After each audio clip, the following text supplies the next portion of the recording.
The BS Report is a free-flowing conversation that occasionally touches on mature subjects.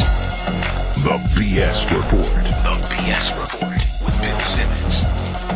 Welcome to the BS Report, taping this on a Tuesday morning, Southern California time.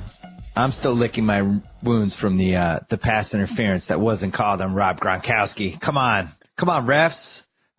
Steve Kerr on the line. Steve Kerr, you watched that game. I was going back and forth between the Clippers and the Grizzlies, and the Pats. So I agree with you. I'm with you. I'm not a Pats fan, but that was pass interference, right? I mean, it was at the very least a 5-yard defensive holding. You're not allowed to do that, and that's fine. We probably lose anyway because it would have been 5 yards. It would have been one play from the 13-yard line. Odds are we don't score, but to have the flag picked up, come on. But the way I understand the rule, once the pass is thrown, if the hold occurs after the pass is thrown, then it's pass interference, right? Yeah. So it should have been at the one, and I guess the ruling was that it was uncatchable, but I don't know how you rule it's uncatchable when it was 5 yards shy of him. How do you know Gronkowski wouldn't have been able to turn around and try to actually make a shoestring catch with, right. If the guy hadn't been draped all over. So. And on top of that, in the previous series, they had just called the Pats for pass interference on basically the same play where the guy was getting mugged, the ball was uncatchable, but they said, oh, no, he was getting mugged, that's a penalty. I can't believe I'm agreeing with you on all this Patriot stuff. I know. Well, it's funny. Like, people are like, well, you guys had the tuck rule. It's like, well, just in a vacuum, when a football game gets decided on a bad call, I should be allowed to complain about that. I mean, that's yeah. the way it is. You should, especially on a podcast with me as someone who has nothing to do with the NFL. So I like that you're venting. This is perfect. All right, let's talk hoops. So, biggest surprise for you through 3 weeks of the NBA season? In either direction? Yeah. Probably Cleveland. Not that I thought they'd be great, but I just felt like they were a team that was maybe ready to emerge and be, the seventh or eighth seed in the East. Mike Brown's an excellent defensive coach, and, Kyrie is so good. Barrage out healthy. I just thought they'd be pretty good, and right now they're kind of a disaster. Yeah, I was leaning more before the season towards them being a disaster than them being good, just because I thought I thought the roster was poorly constructed. They had a lot of redundant guys, right? Like Kyrie and Deion Waiters are both guys who like to have the ball, and then Jared Jack also likes to have the ball. They had all these power forwards that are all basically, at least the last time I checked, all power forwards. Anthony Bennett's a power forward. Varejão's a power forward. Tristan Thompson's a power forward. Earl Clark was picked up to play 3, but he's really more of a 4 also. Yeah. And that was their one flaw, I thought, coming in, was they didn't have enough shooting. But you can't deny the talent level with a lot of these guys, and particularly when Varejão is healthy. And that guy is one of the best in the league. He reminds me so much of Joakim Noah. But I just thought that they were going to just take that next step and become kind of a viable playoff contender. And now you're reading these reports that there's fights going on and players only meetings, all this stuff. And I mean they got a mess right now. I saw them in person on Monday in Chicago, and it looked like an unhappy team. And then on top of it, it was a team that, in crunch time, they were playing Kyrie Irving with Deion Waiters with Jared Jack. So you have 3 guards. None of those guys are, I think, taller than 6'3". And then they were playing Tristan Thompson and Varejão together. They had no outside shooting, really, from, that kind of swingman type guy. Defensively, it wasn't great, and it just didn't look right. And, that's one of the problems with the Jared Jack signing is you pay that guy, you got to play him.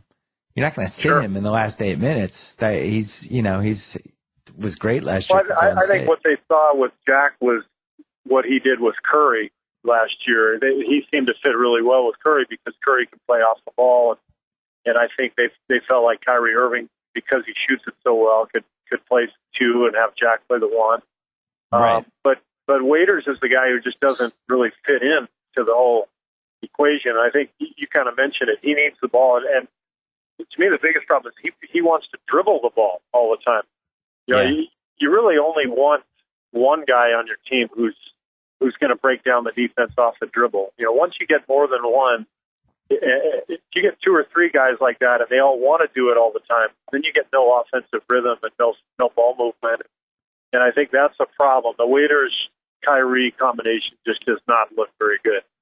And then you look at it on the flip side, you know, Portland, which was a team I actually thought was going to make the playoffs, but you watch that team offensively and the pieces make sense, right? Like Lillard has the ball most of the time. They have shooters in place. They have a low post game. Lopez doesn't want the ball.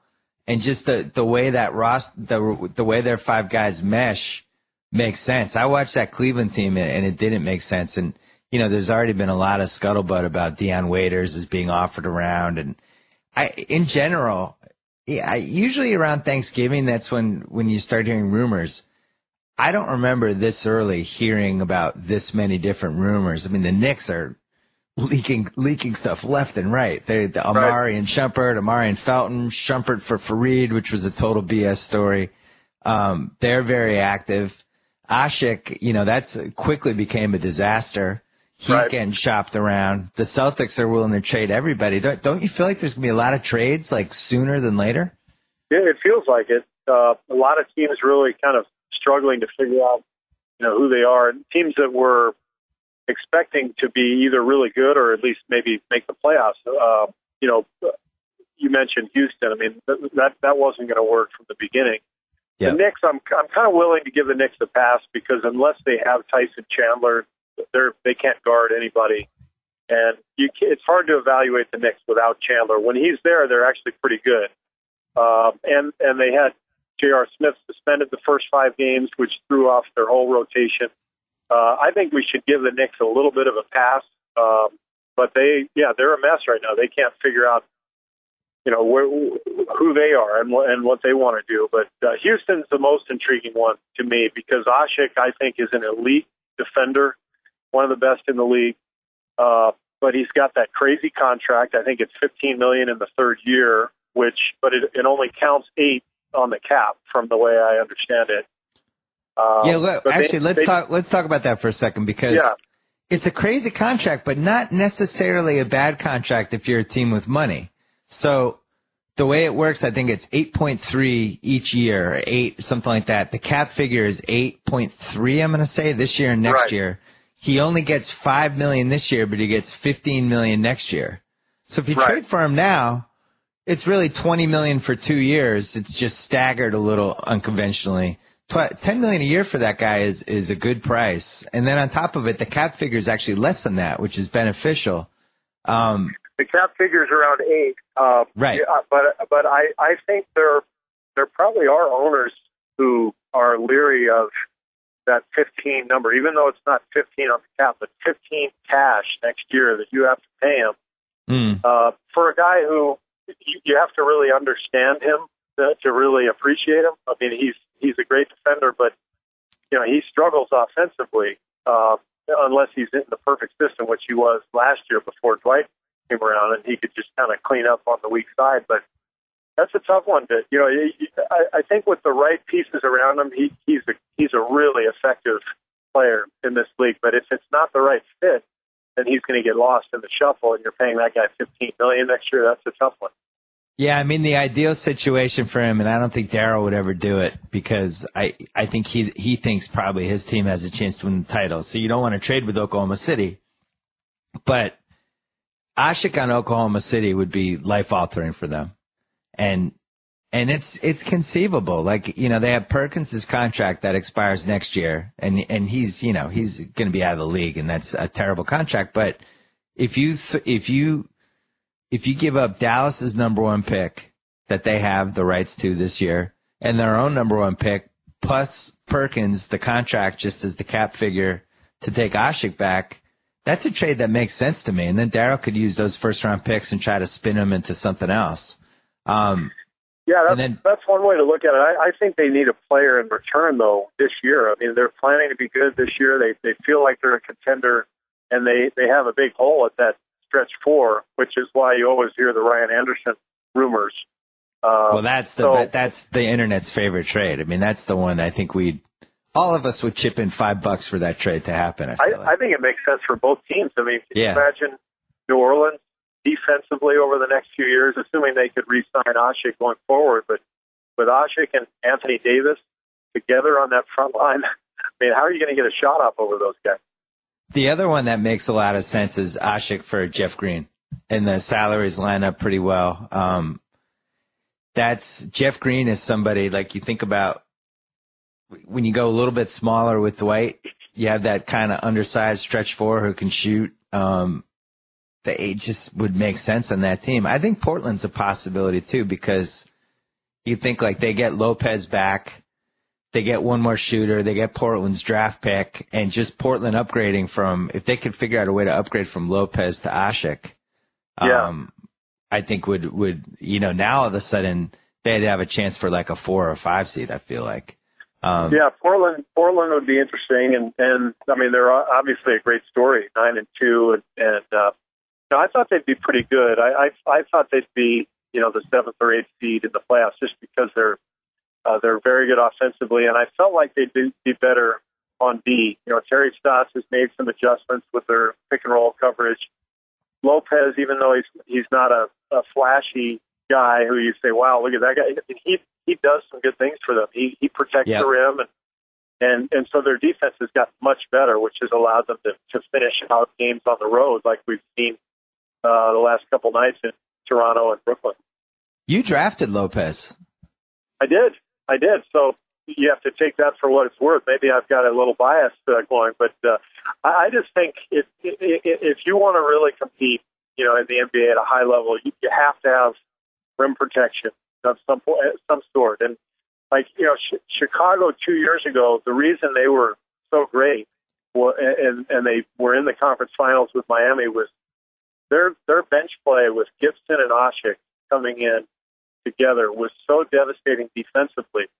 And then they always had Noah in there, to protect the rim as well.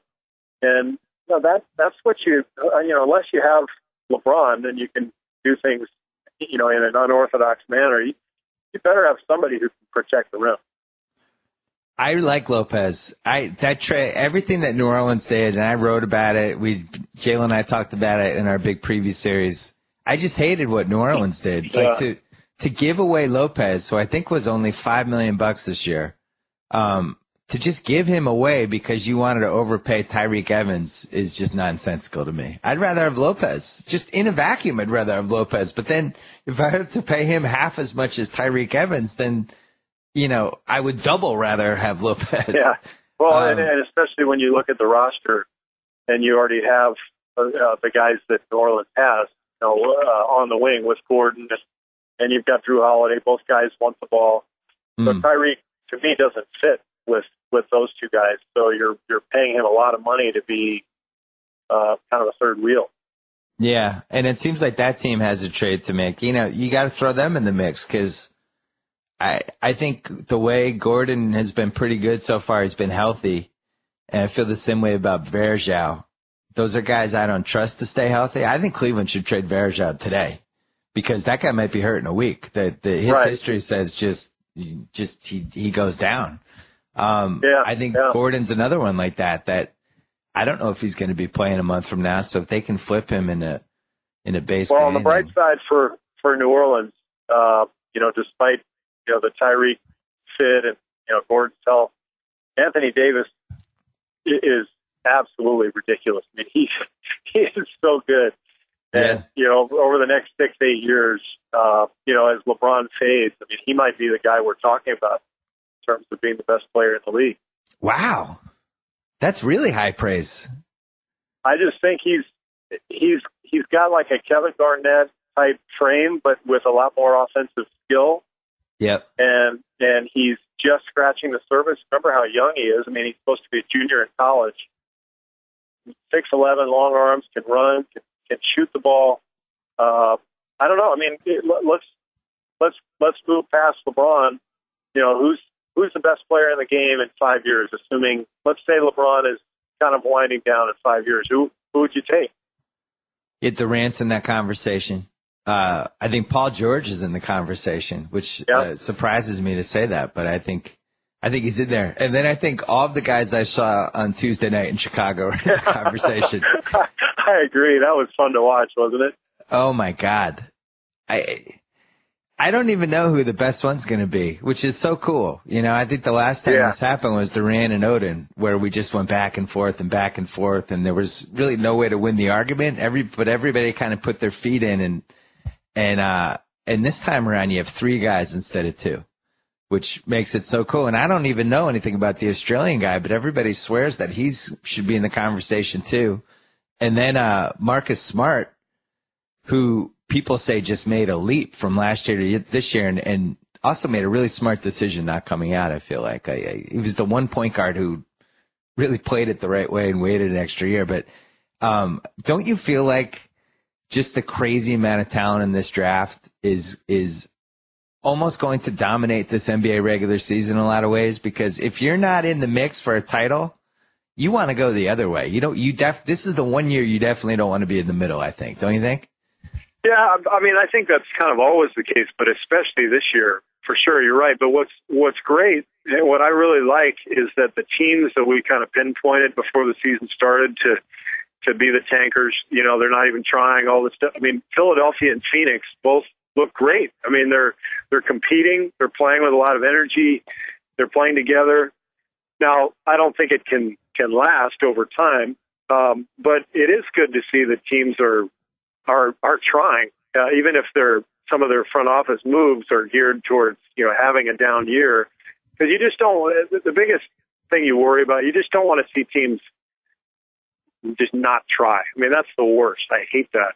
And yet, you're right. The best way to be elite and to ultimately be in that top tier is to find a way to get Jabari Parker or Wiggins. So it's a weird dynamic in the NBA. I think the one team that has definitely played it the right way, and maybe right isn't the right word, but if the goal is to get one of those 3 guys, they've done the best job at getting toward that goal is Utah. Everything they've done has just been, you know, from that terrible trade they made, that it was a very smart trade on paper, but it just cripples your team. They don't sign Jefferson and Millsap. They don't sign Hayward to an extension, and they keep their coach, who's obviously in over his head, and just, you know, that's a team that's going to win 15 games. And if they don't get one of those top 3 guys, I think it'll be devastating for them.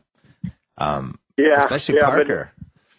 Parker would be an unbelievable fit there. I mean, he's so good, and the fact that he's Mormon, you know, he would be such a star in Utah. And he's, I mean, just having watched that game last Tuesday, he's the guy I like. I mean, I haven't seen enough over, you know, a number of games to really get a feel for Wiggins, but Parker, you can just see the skill and the feel. I mean, that guy has it. He's big time.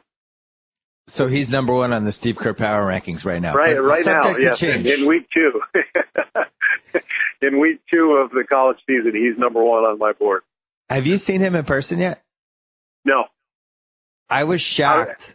I had awesome seats too, because it was an ESPN event, which enabled us to have really good seats. But I couldn't believe how big he was.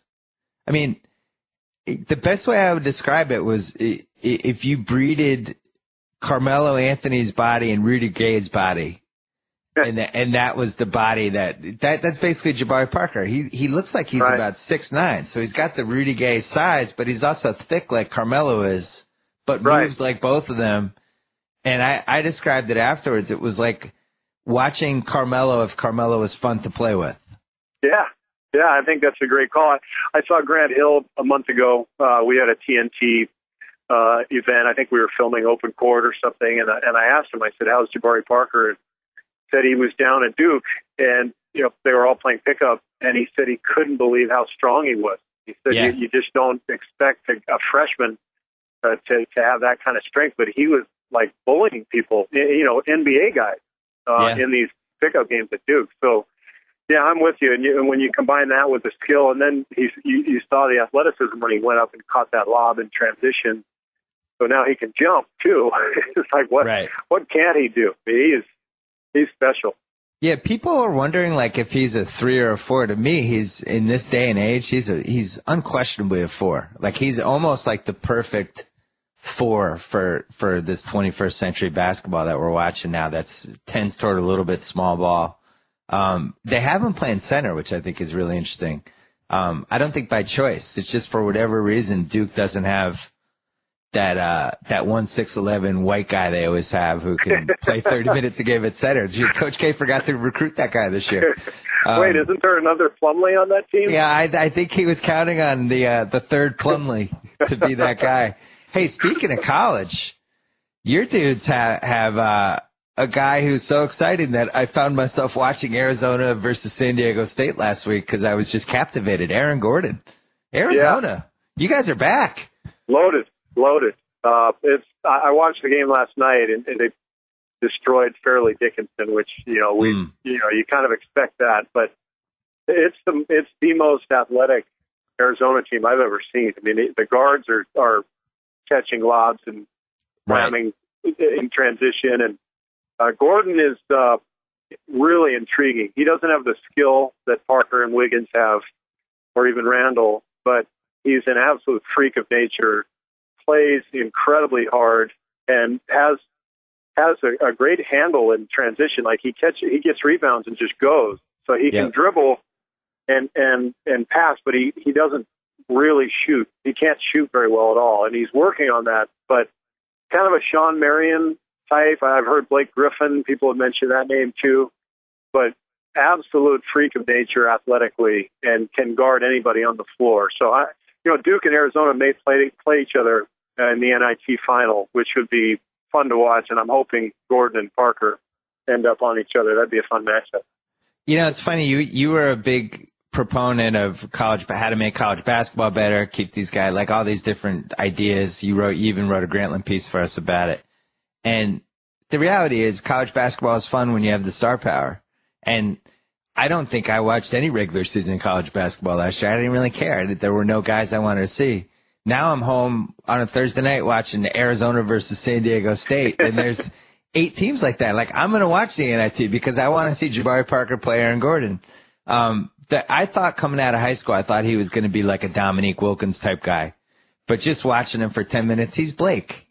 I mean, he has the exact same game as Blake and kind of that relentless athleticism, and he's fearless like Blake is. Even kind of looks like Blake, but they ran this play to clinch the game. It was underneath the basket. There's like 3 seconds left on the shot clock. And they just ran a lob pass to Gordon. And I think the play was called just throw it near the rim and he'll get it. And he went up. He was like a foot and a half over the rim. And he was so high he couldn't even dunk it, but somehow threw it through anyway. And that guy is just electric. I mean, he has a chance to go down on the short list of all-time great college dunkers, it seems like, right? I mean, has everything you'd want to have from a dunker in college. Yeah. It's pretty scary. And I've talked to Sean Miller about him a little bit, and what he loves is how hard he plays and just how he competes. And ultimately that's what separates guys who are incredibly athletic. It's, from the ones who are maybe not as effective with their athleticism. But when you compete, especially defensively, and you go after rebounds like crazy, and you're kind of an animal. You combine that with athleticism, now you got a winner, and that's what they have. I think they have to figure out, exactly what he is, and scouts are going to have to figure that out too. Ultimately, he's really a 4, but he wants to be a 3, and Arizona actually starts him at 3 and lets him handle the ball a lot. But in the NBA, I still see him as a 4, but someone who can switch pick and rolls and guard anybody, and that's a pretty good weapon to have. Well, regardless, it's a sad day for you because you're no longer the most exciting player in Arizona basketball history. I'm now the second most athletic player. Yeah. It's all right. You're still in the top 2, but I think it's sad that this guy's just shot past you. I tweeted this last week. I was upset your number wasn't retired at Chicago Stadium. I'd never been there before. I don't know what needs to happen. Do we need a grassroots campaign or what? I heard my wife laughing in the other room, and she walks in. She goes, "Did you see Simmons' tweet?" I said, "No." She told me about it. Yeah, they don't. Surprisingly enough, they don't retire a lot of guys' numbers who for their career average 6 points a game. I don't know why. It's really kind of a weird dynamic. But if you were a Celtic, you would have gotten retired just for making that shot. The Celtics will retire anybody. That's the way they do it in Boston, huh?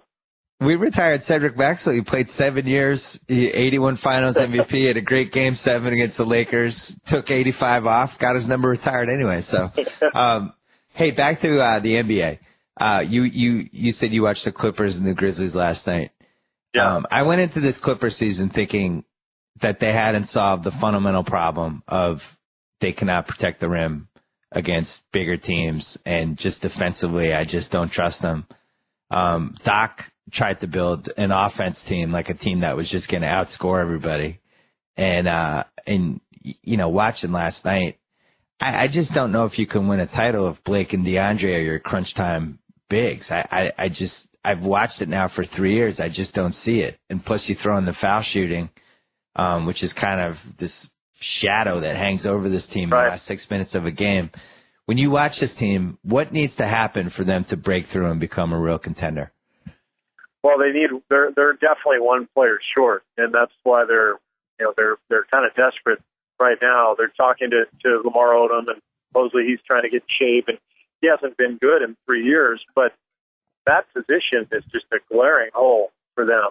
The backup big, kind of stretch 4, somebody you can close a game with at the 4 in case DeAndre's not making his free throws, whatever. But, right now you look at their roster, and Mullins isn't really that guy. No. He's not good enough.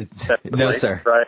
Yeah, no, sir. And so Matt Barnes becomes kind of the guy they throw in at the 4. He's way too small for that position. So they're just too thin on the front line, particularly because of the weaknesses that you talked about, and the potential, down the stretch of the free throw issues coming into play. So, and then on top of that, they're, on the wing, they're not overly athletic. When they play Miami, they're going to have a really hard time. Everyone is, but they're going to have a really hard time with Wade and LeBron.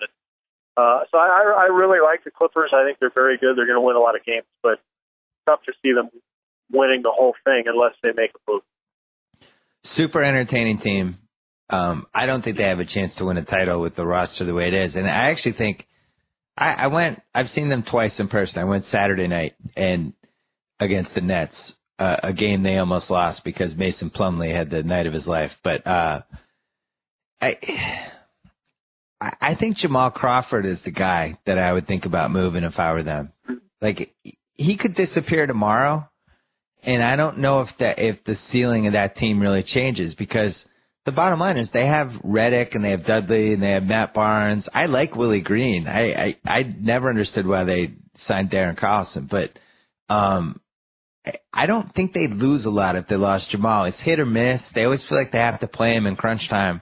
If there was a way to trade him for that guy you're talking about, and whether it's a 3-way deal that has Ashik in it, or whether it's Spencer Hawes, somebody like that, another 3-way deal or whatever, to me, that's the move. I think they have their first round pick that they can trade this year. I'm pretty sure. They had to give up a first to Boston to get Doc, right? But it was for next year. Maybe somebody has their first round pick already this year. Well, if it is I think Crawford has trade value. Oh, I agree with that. I think, and I like the way you're thinking. I think that's the obvious guy to go, because he isn't the one who makes them great. Chris Paul's the one who does that. And since you have Redick and Dudley, I think you're covered. Crawford's going to win some games for them this year because he can just be electric. But in the end, he would be the guy to bring somebody else who's a fit on the front line that would round out their team and make them more balanced. I don't think the Clippers and Rockets would trade with each other, but a trade that has Jamal Crawford and Omer Ashik in it would be really, really interesting for both teams. Like, just think about what that does for Houston too. That now you could put Jamal Crawford out there with Harden and Chandler Parsons and Dwight Howard and Jeremy Lin and just go small ball, slash and kick, attack. I mean, it would be devastating. I don't know who you'd guard, but to me, Houston's biggest issue right now is defense, not offense. Yep. They're averaging like 107 a game, and they're not even clicking. So I don't think they need more offense, although a stretch four would make them like really unguardable.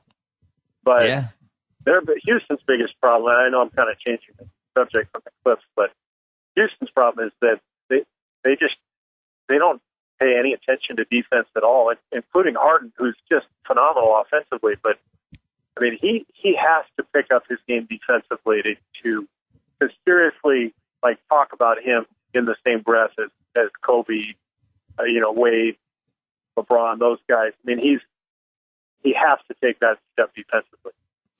I called him out on our Friday NBA Countdown show because if you're gonna walk the walk and say, you want to be the best two guard in the league and you want to be in this conversation with all these dudes and all that stuff, you can't be a DH. You can be a DH when you're Kobe or when you're Michael Jordan on the Wizards, but not when you're 23 years old or 24 years old or however old he is. Like, the internet is loaded now with these YouTube clips of him not, doing matador defense on people.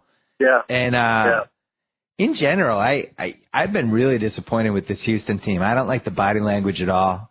I went and saw them in person, and granted it was a terrible game, and they got killed by the Clippers, and there was a lot of shoulder shrugging and eye rolling and stuff like that, but just doesn't look like that team's meshed at all. I think the Ashik thing was really bad for them.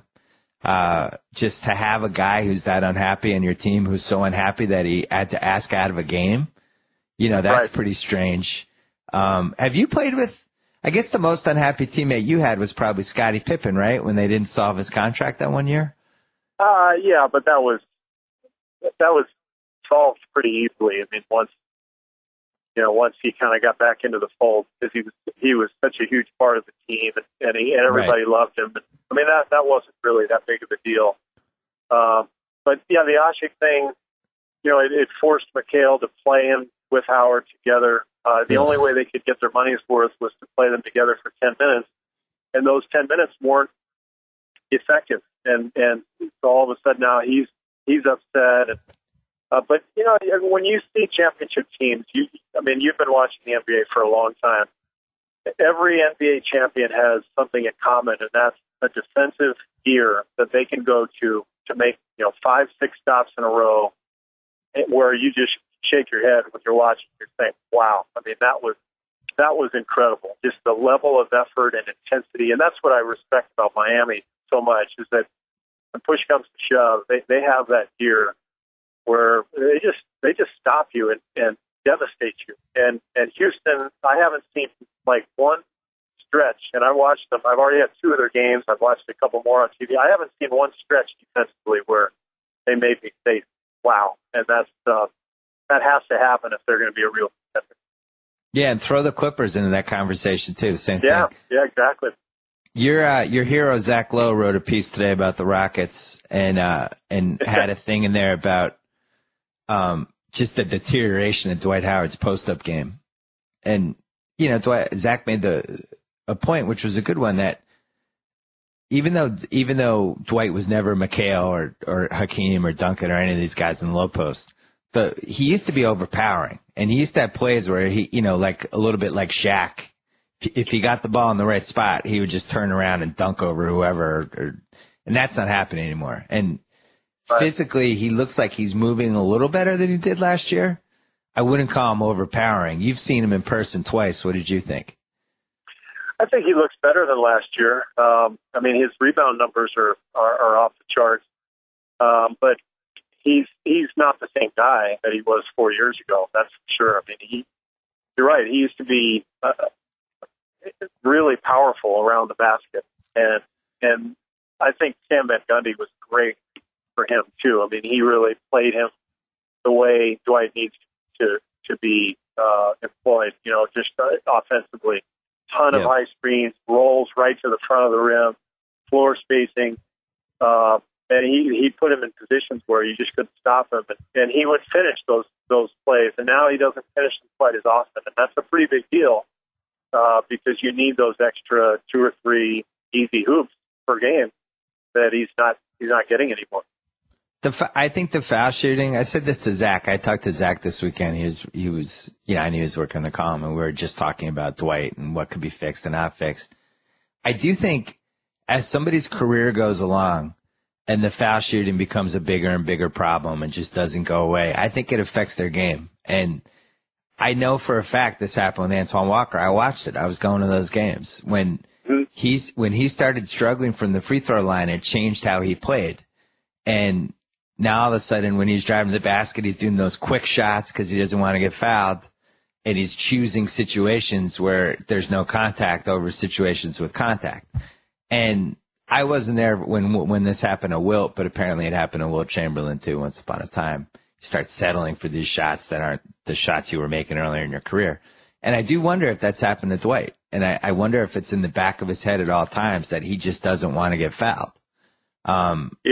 Yeah, for sure. I did their game last week, and I read a lot of stuff beforehand, and he was really open. He's been very open with the media about the fact that he's just completely messed up mentally at the line during games. And, he says he shoots 100 free throws every day in practice. He's routinely making, 80, 85. Kelvin Sampson, the assistant coach, backed that up, validated it. So it's entirely in Dwight's head. And you're right, that's really ruined some careers. I mean, Andres Biedrins was going to be a really good NBA center until the free throws got him, and then he just completely lost all confidence. So, yeah, it can happen. And I think, fortunately for Dwight, he's making enough where it's not completely, destroying him. But there have been several games this year where the hack of Dwight stuff at the end of games just totally altered the strategy, and it makes Kevin McHale's job so difficult because there's so many layers to it, including, I did the Laker game 2 weeks ago. In the last, with 2.5 minutes left, Houston had an out-of-bounds underneath play, and they inbounded it to Dwight, or I should say 1.5 minutes left. So they inbound the ball to Dwight because he was the easy target, and Gasol just grabs Dwight. And that was the key to the whole game. So if you're McHale, now all of a sudden you have to remember and devise a whole different out-of-bounds system in the last 2 minutes. Otherwise, because Dwight can't catch the ball. So all that stuff just kind of sucks the life out of the team too. It's demoralizing, and there's just a lot that goes on with that. Yeah, you did that Laker game. I thought D'Antoni, I actually thought it was a brilliantly coached game by him. He went into it thinking, we're just going to ruin Dwight mentally as this game goes along. And they did. And, you see it a little bit with the Clippers with DeAndre too. It's this shadow that hangs over every close game they play. I personally absolutely detest the Hack-a-Shaq rule. I just don't like it. I don't think it's basketball. It's not something that would happen in, if you played pickup. It doesn't resemble anything close to entertaining. It grinds the games to a halt. I think it's excruciating to watch. I just hate it. And it feels like there should be some way to interpret whether there's a deliberate foul to somebody who doesn't have the ball. It feels like that should be an illegal. It should just be a technical foul and you get the ball back. Yeah, it's illegal in every other league in the world. I mean, in the college game, you can't do that. Internationally, FIBA, you can't do the automatic away from the ball foul. When I was in Phoenix as general manager, I was on the competition committee, like all GMs were, and we used to have meetings every year where we would talk about things. And I tried to get rid of that rule. Now, everyone was skeptical because I had Shaq on my team at that point, and, right. But it was pretty much split. It was kind of a 50-50 vote with all the GMs at that time. I think the argument is, hey, if you don't can't shoot a free throw, then, the coach needs to take you out. There's a strategic play in there, which I understand. But everything else that the league has done in the last decade, in terms of the rules with hand checking and displacement and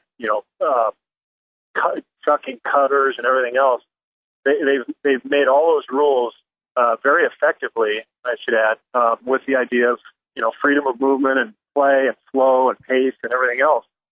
And so I agree. I would like to see the rule abolished. And then the other one that's killing me right now is instant replay. I think it's got completely out of hand. Every game that I've done now has been stopped for minutes at a time at crucial junctures where, like, the crowd's into it, game's on the line, and, we're going to have 3 replays now, and you lose all momentum. I like when you get upset about it, because it's rare that you just get angry and upset. I like angry and upset Steve Kerr. You're going to flip out one of these times during these TNT games. To me, it's an easy solve. Just, you have the alternate ref who's there, right? I mean, he's sitting there. He's courtside. Just make him the replay guy. And it happens, and he has 30 seconds to decide, and the game keeps going. How hard is this? Yeah. I think you're right, but I think there are some nuances to it that would be impossible with that. Like, to me, the biggest problem that I have with instant replay is clear pass. Like, clear pass takes forever to decipher, and now you can, even if you don't call it, you can go over and look at it. But it takes a long time to decipher. And the way I would approach clear pass in the NBA is just let it go, almost like a delayed penalty in hockey. Like, just let it go and let's see how the play happens, because usually they call it and the other team's going to get a layup at the other end anyway because they made a good defensive play.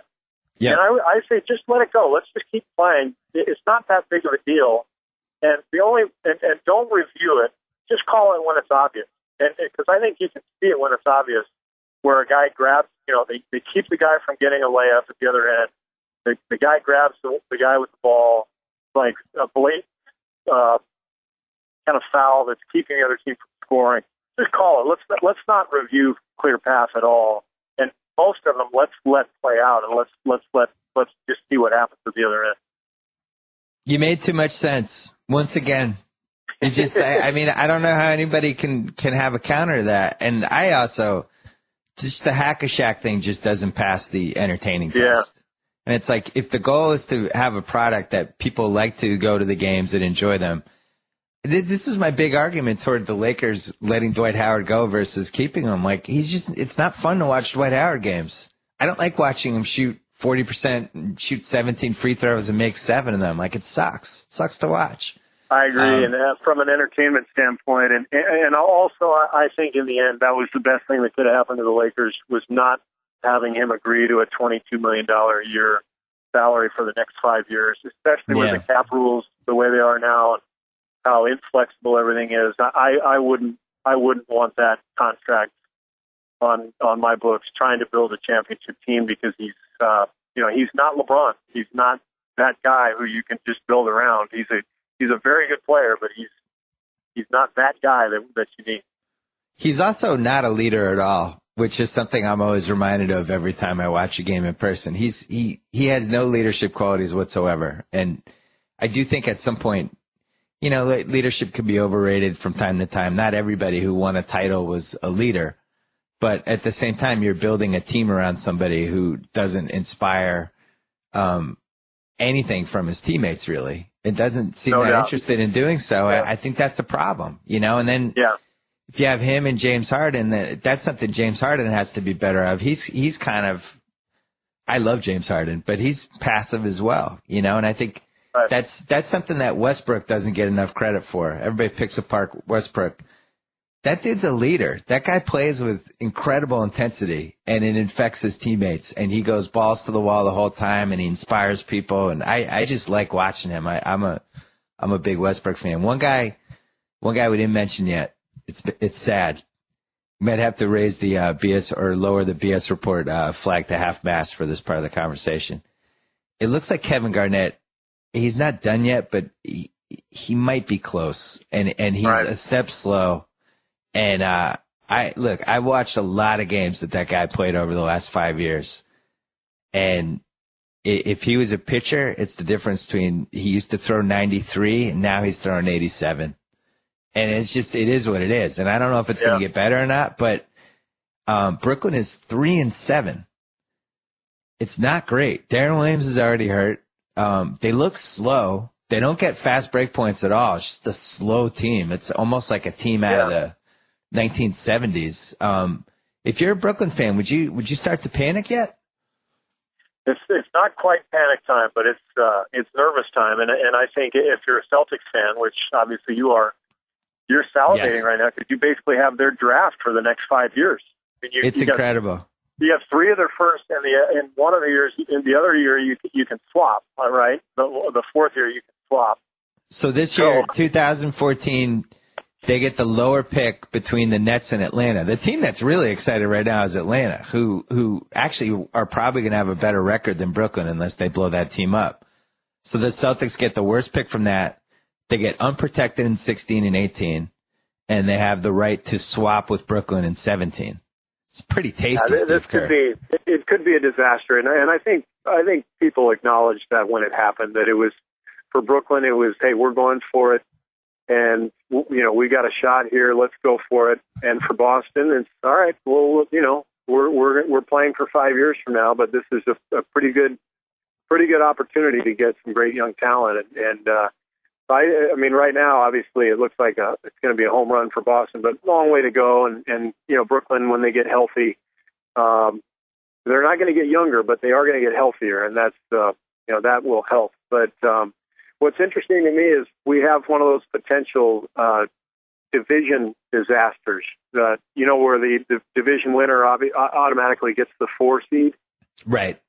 So in the Atlantic Division, if everything just falls completely apart for all those teams, you could have like a 30-win team winning the division. Probably not going to happen, but this is one of those weird years where the divisional realignment and playoff seeding could be kind of out of whack. Yeah, you're right. We could have a 42-40 team win the Atlantic, but yet Chicago and Indiana will both have over 59 wins or wherever they end up with. Right. Yeah, the thing with the Celtics, I've talked to just about everybody involved in that trade now from the Celtics side. And I don't even think initially it was like, oh, they did this trade because they're just trying to ruin next year's team because they want to bottom out. I don't even think it was really about that as much as I think it was just a great offer. And the thinking was Garnett had a chance to break down this year. Like they knew that.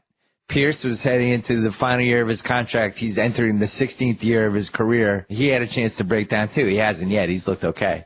But I think they just wanted all those picks. They just felt like, all right, well, we'll see when Rondo comes back, and either we'll bottom out next year.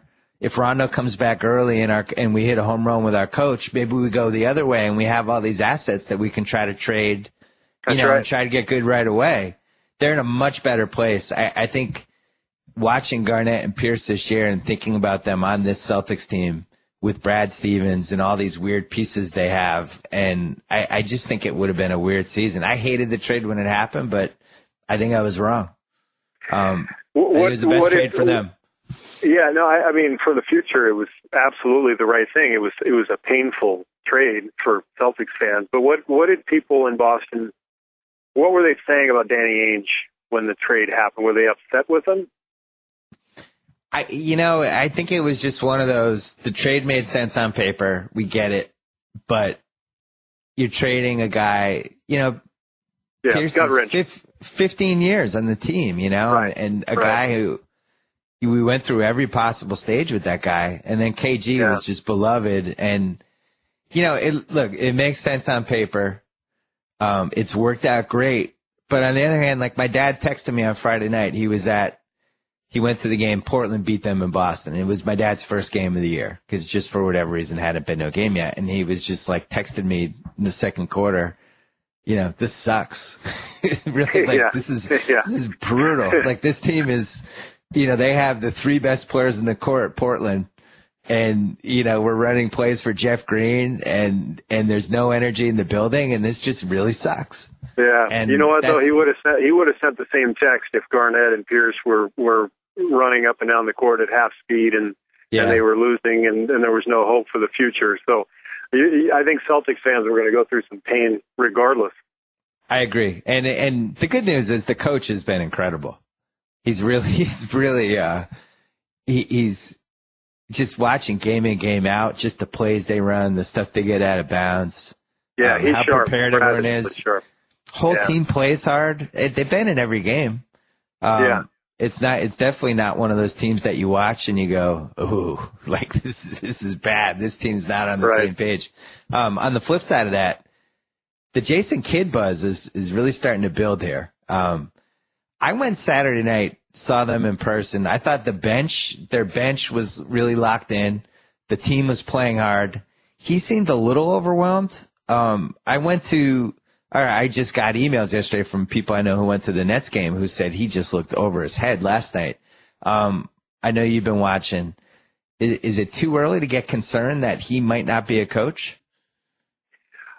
It's 10 games into his coaching career, so it's definitely too early. The problem is that he's just been thrown in this almost impossible circumstance where they have to win this year, and he's got to figure out what he's doing, and he's got a bunch of old guys and some injured ones. So he's in a really difficult spot, and he's in New York, and he's in the spotlight. So yeah, there's a lot of pressure on him. I think he's going to be fine.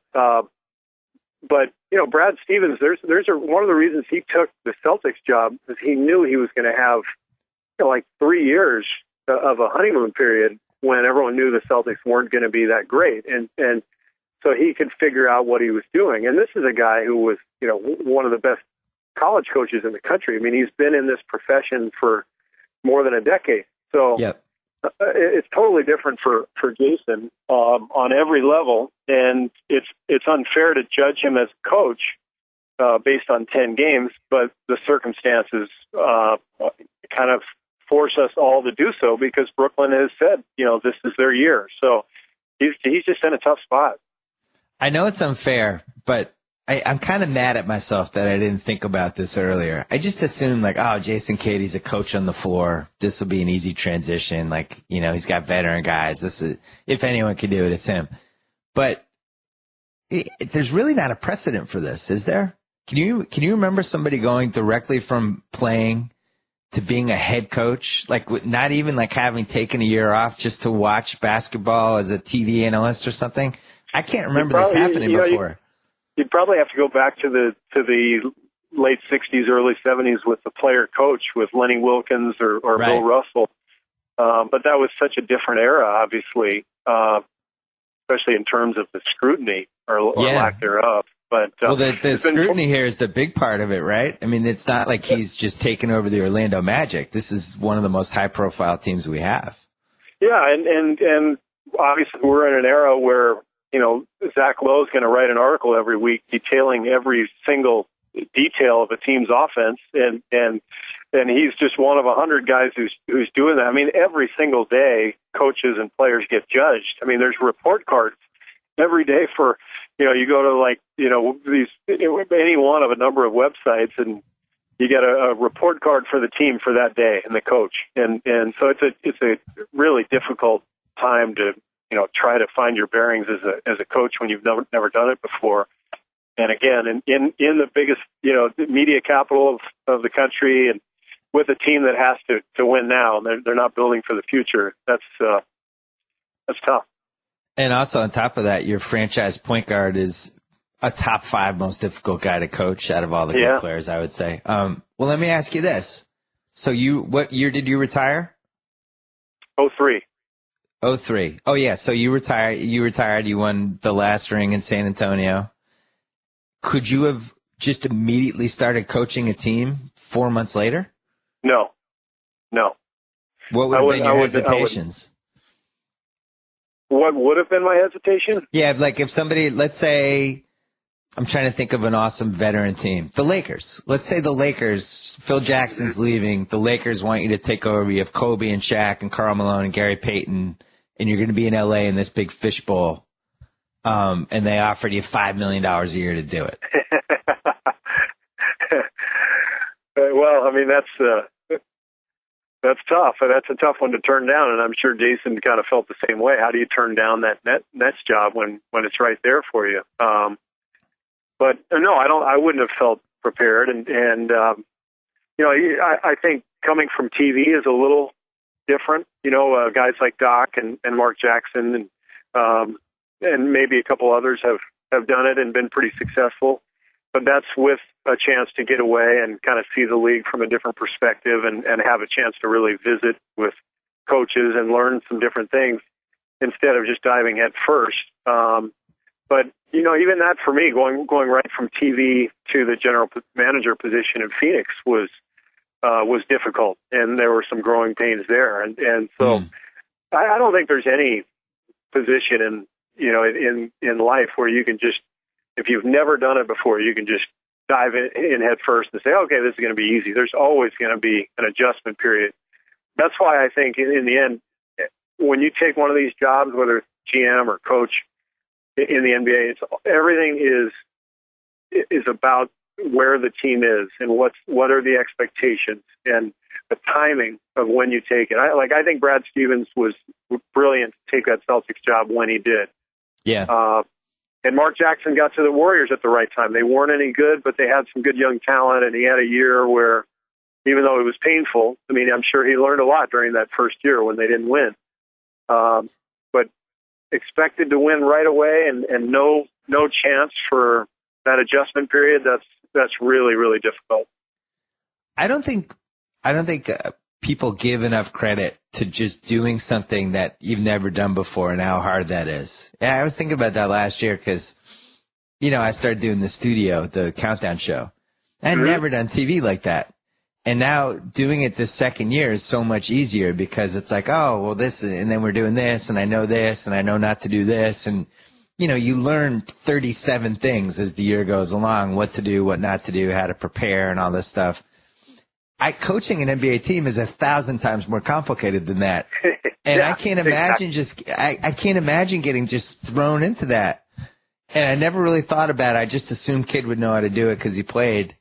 And the more I think about it, and I was thinking about it watching him on the sidelines on Saturday, like just how freaking hard that has to be. And yeah, it would have to take a solid year to really learn how to do it. I think it's a real handicap for them. Well, I think coaches evolve just like players do, and they get better. And I went to San Antonio in '99. It would have been Pop's maybe third year, and I finished there in 2003. And I can tell you, by the end of my run there, 5 years after I first arrived, Pop was 10 times the coach he was. He was, and this was, I got there during his fourth year, but.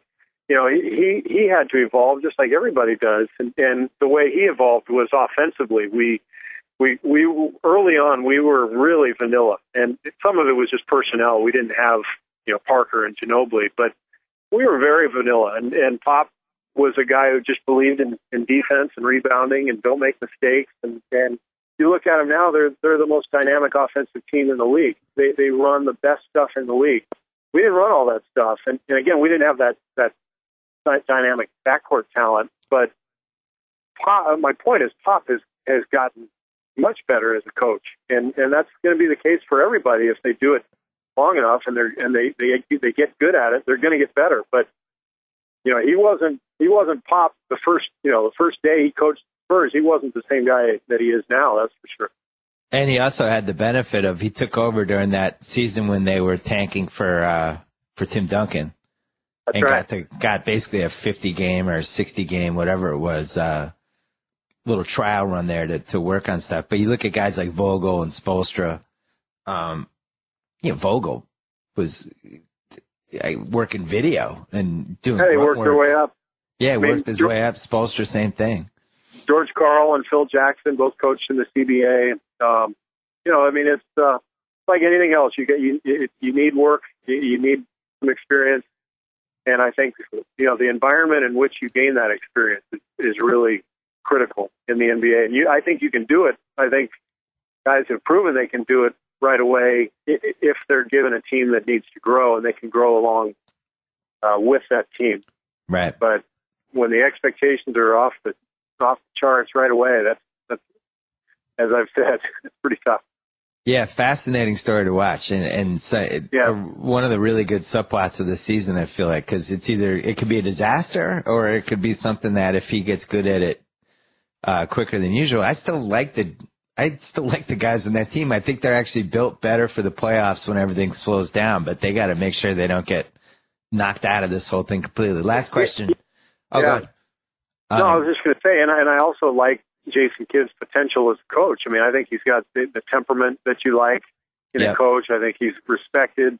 I think he's going to be really good. And we just, it might be that his best coaching comes in his next job, like Bill Belichick. I mean, it didn't work out in Cleveland. It's worked awfully well in New England, but it's circumstantial. So we'll see. Yeah, really, he would have been better off taking like the Charlotte job. Right. Yeah. And just growing with those guys and making the same mistakes they're making. Last question, Indiana, you talked earlier about teams that can crank it up defensively, and those are the teams that can win a title. Indiana's playing the best defense out of anybody. I thought Chicago, you and I both picked Chicago to win the title heading into the season. And one of the reasons I picked Chicago is because I thought they were going to dominate the regular season. I thought the window was open because of the three-peat. We've talked about the three-peat stuff on the podcast before, so I didn't want to run it back, but it's just really hard to three-peat. I think Miami's going to be up and down this whole season. The window was open. You have all these tanking teams. For somebody to just come in and kick ass, I thought it was going to be Chicago, but it looks like it's going to be Indiana. What jumps out about Indiana when you watch them? Just their balance, the fact that they can be so good defensively, but they can also pound you inside on offense with Hibbert and West. They've improved their bench quite a bit with Scola and Watson. I just really like their team. They're well coached. They got a taste last year taking Miami to 7, so they're hungry. And I don't count out the Bulls yet just because of the slow start. In fact, they've won 4 in a row, so I think they're going to be right there. But I worry about the Bulls shooting. I don't know if they have enough three-point shooting. And offensively, they're a little challenged. But Indiana's just very well balanced, and they just kind of grind you and beat you up. And I love their team. I'm not giving up on the Bulls either, because the real thing is, Rose was a little rusty and Noah was banged up those first 2 weeks. He's starting to look like Noah again. The thing that shocked me with Indiana, and your hero Zach Lowe did a great job of breaking this down last week, Lance Stevenson. Who knew he could be like a playmaker? I mean, it was one thing to be like, all right, this guy's the next Tony Allen. Like, I got that, but now they're running plays through Lance Stevenson. Like, what is the ceiling of this now? I don't get it. Who knew? Born ready. You gotta love him. He's been great. He's a good fit with that team. He's really exciting. And, I just like that team. That team, you always want to talk about, we always talk about this on the podcast with you about teams that know who they are and they have an identity and they know what it is. And I don't think anybody in the league other than maybe Miami, knows what they are more than Indiana does. They know exactly what they are. Yeah. And what I love too is that they're old school. I mean, there's so few teams that can really pound you inside and play, inside out physical basketball because there aren't many low post players, but they've got 2 really good ones. Yeah. And so they can play that, inside pound you. If they were a football team, they'd be the 49ers. They're going to just run the ball down your throat and play defense, and they just kind of wear you down. And you just don't see it anymore with everybody playing the stretch 4 and playing small ball. And that's another thing I like about them is that they're kind of doing what other teams either won't do or can't do, and it makes them very unique. And after watching Hibbert and what he's turned into, I was sitting there on Tuesday night in Chicago watching that Embiid on Kansas, who's probably been playing basketball for 3 years and has no idea what he's doing yet. But he's 7'2". He's an athlete. He runs the floor. He's not like one of these tall guys who like a Thabit who you watch them run and you're like, oh, that's not going to work. But this guy's athletic. And you watch him and think like they should just be showing this guy Hibbert tapes left and right. Just feed him 2 hours of Hibbert footage a night. Just like, here's what you do. Hold your hands up. Jump into this guy's way. And let's hope as basketball fans that Embiid, like Hibbert, like Tim Duncan, actually stays in school because I'm convinced the only way to develop a low post game is in college. You can't do it in the NBA. It's too hard. Once you If you get to the NBA and you go, all right, now I'm going to develop a post game, you're just going to get destroyed on a nightly basis, and you'll never gain any confidence. So let's hope that kid stays in school for a few years and develops a low post game. Great point. And once again, I'm sorry Aaron Gordon took your title as the most exciting player in Arizona history. I'm glad you dealt with this. It sounds like you're in a really good place with it. I'm proud of you. I held on to the crown for 25 years or so, and look, it's just time, and I'm comfortable with everything, and Aaron can take that mantle. I'm fine with that. Maybe there's some sort of torch you can pass to him. All right, so you're doing Oklahoma City and the Clippers on Thursday night, TNT. We will look forward to hearing you. BS Report Hall of Famer Steve Kerr, thank you very much for your time. All right, thanks, Bill. So I get to sign off. Whoa. Thank you for downloading the BS Report with Bill Simmons. Too much fun. Check out more podcasts at the iTunes Music Store or at PodCenter at ESPNRadio.com. Peace out.